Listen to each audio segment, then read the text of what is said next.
เนาะสมักนาวปีนี้ก็ขายราคาบุดีไว้สิหาเงินไปใช้มาบุญส่วนมักนาวนี่นี่เขาลองยืมเงินกู้อยู่นี่เฟซนี่บ่เบิ่งบ่ คือไร นี่ เงินกูนอกระบบนี่บ่ แม่นลองโทรถามนี่ ลองติดต่อมึงดูเพื่อสิได้เงินมาบุญส่วนมักนาวแป๊บเดียว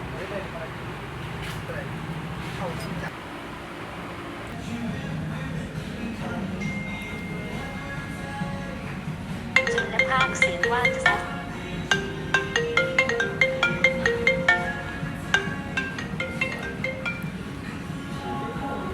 ฮัลโหลเจ้าสบายดี เจ้าสบายดีอันนี้แม่นจีบีเงินกูบ่เนาะ เจ้าไม่แล้วจะบีบเงินกู้ พอดีน้องว่าอยากขอยืมเงินอันเจจังไงนึงเพื่อไปบุญส่วนมักนาวเดี๋ยวนี้เจอยู่ไสเนาะอ๋อโดยเดี๋ยวน้องเข้าไปห้าก็ได้อยู่ปั๊มน้ำมันปตทหน้าไส้บ่โอเคโอเค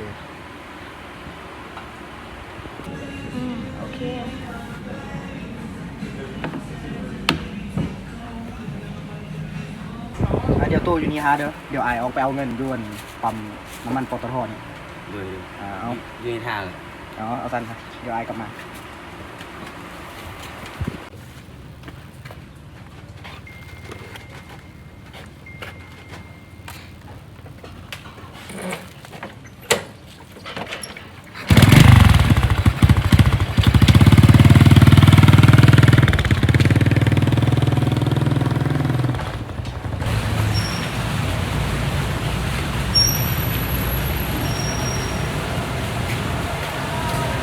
แม่นบ่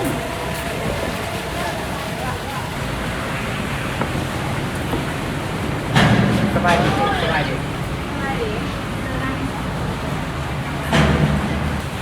พอดีน้องว่าอยากขอยืมเงินนำเจจาก5 ล้านนึงสิได้บ่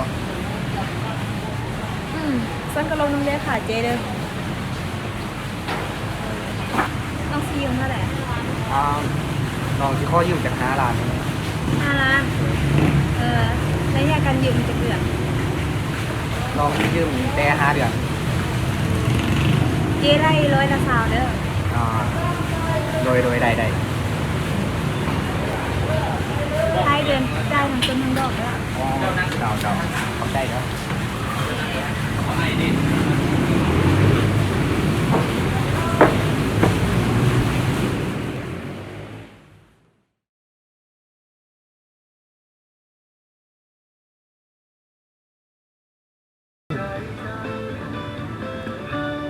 เป็นได้เลยค่ะ ลูกหนี้และจ่ายหนี้เขาเบิดแล้วบ่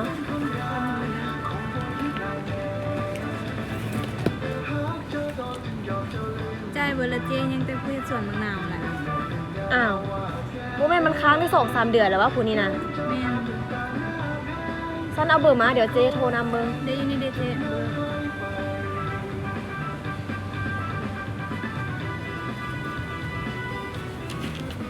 ผมคิดฮอดมาหาแร่ฉะนั้นถ้าขอเป็นสื่อกลางฝากความในใจให้กับสำหรับทุกๆเสียงทุกสายทุกการทักทายพร้อมกับช่องทางของคมสันพร้อม เอ้ยโทษมันถึงแล้วตัวนี้น่าเลือดเนี่ยโอ้ยจางกับว่าหับหรอกเอาโทษมันนี่แหละว่าหับหรอกนอน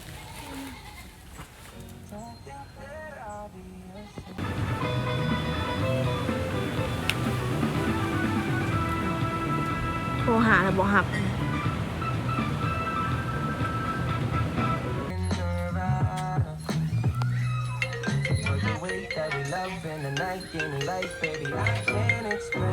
เอ้ยโทษมั้ยก็บ่หับอยากโทรมารถบ่หับหรอก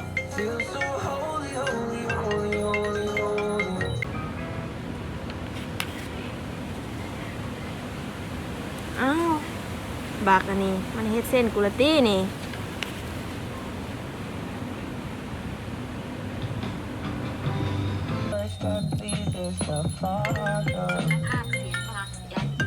โอ้อยากโทรมารถมาครับนอนฟังเพลงอยู่ส่วนอยู่สบายกว่า กูมาทำที่นี่ไว้นี่เขาบูมีเนาะ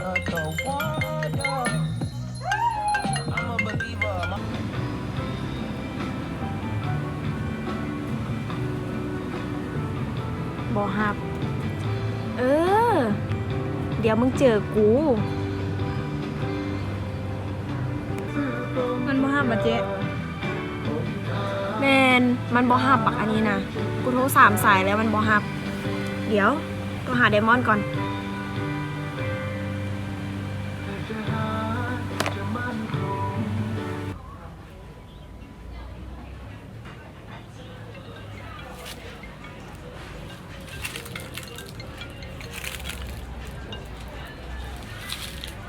ฮัลโหลสบายดีเจ๊ อะโหลไดมอนด์หวะ โดยมีเบียกอย่างวันน่ะ พอดีวันลูกหนี้คนหนึงบ่จ่ายเงินนี่นะ จัดการมันเลยบ่ มื้ออื่นแล้วมาหาเจ๊เด้อเดี๋ยวเจ๊สิพาไปทวงหนี้ เวียกทวงหนีเวียกถนัดคอยอยู่แล้ว โอเคเจ๊ โอเคเอามื้ออื่นเจอกัน โอเค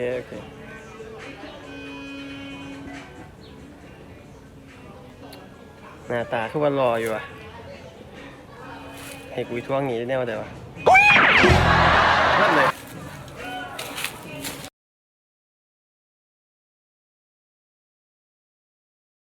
เจ๊แล้วคือผู้ขี่รถเบนซ์เข้ามาเลย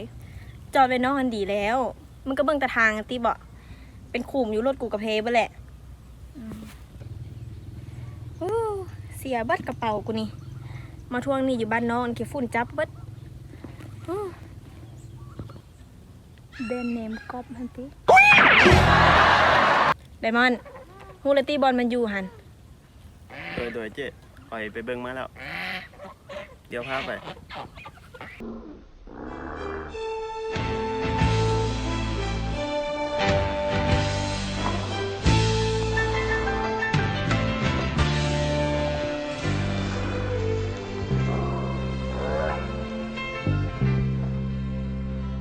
浪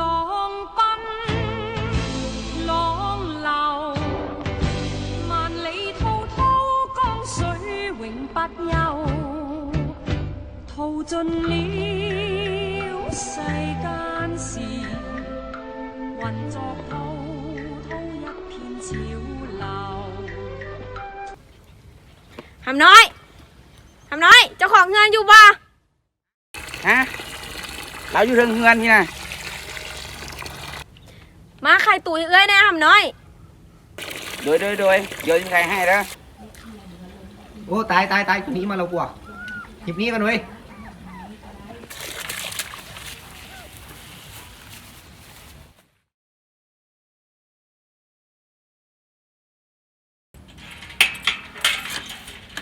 แล้วใหญ่กะยามื้อนี้กูต้องได้เงินน้ำมันรถ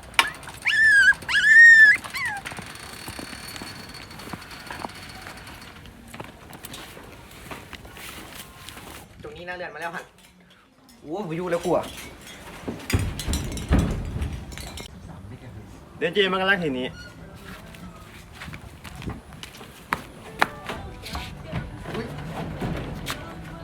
ยังไง โอ้ยบูมียังไง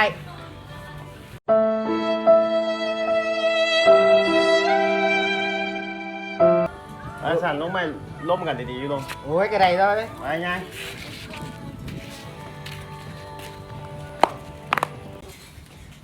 ได้ใช้เงินเดือนนี้ มึงบ่ได้จ่ายมา2-3 เดือนแล้ว มื้อนี้กูต้องได้ เอาไงข้อวัดพรบึกบไดบอลยังเงินก่อนสุดท้ายไปมุ่นส่วนมักนาวนี่นะ บ่ได้ มึงค้างมาหลายงวดแล้ว เดือนนี้จะไหนกูก็ต้องได้เลขาเปิดบัญชีเนาะมันค้างเท่าไหร่ละ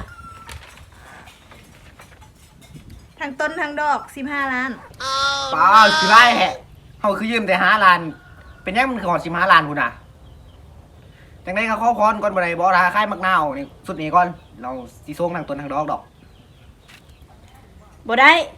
จังไหนมื้อนี้กูก็ต้องได้เงินไดมอนด์ โอ้ยยอมแล้วไอ้ยอมแล้วเดี๋ยวเอาเงินก่อนสุดท้ายเอามาให้กันเลยนะ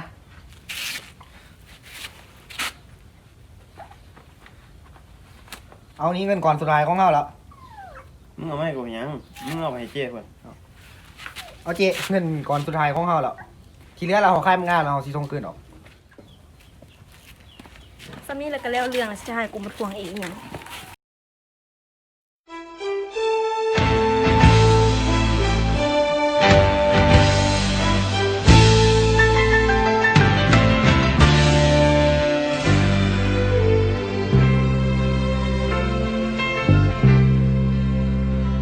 浪奔，浪流，萬里滔滔江水永不休，淘盡了世間。 โอ้ยอีเจน้าเลือดเอ้ยอีเจดังแบบอีเจเซนเจิ้น โอ้ใครถ้ากูเป็นหนี้เนาะโชคดีของกูละกูบ่มีหนี้นี่ 雲作滔滔一片潮流。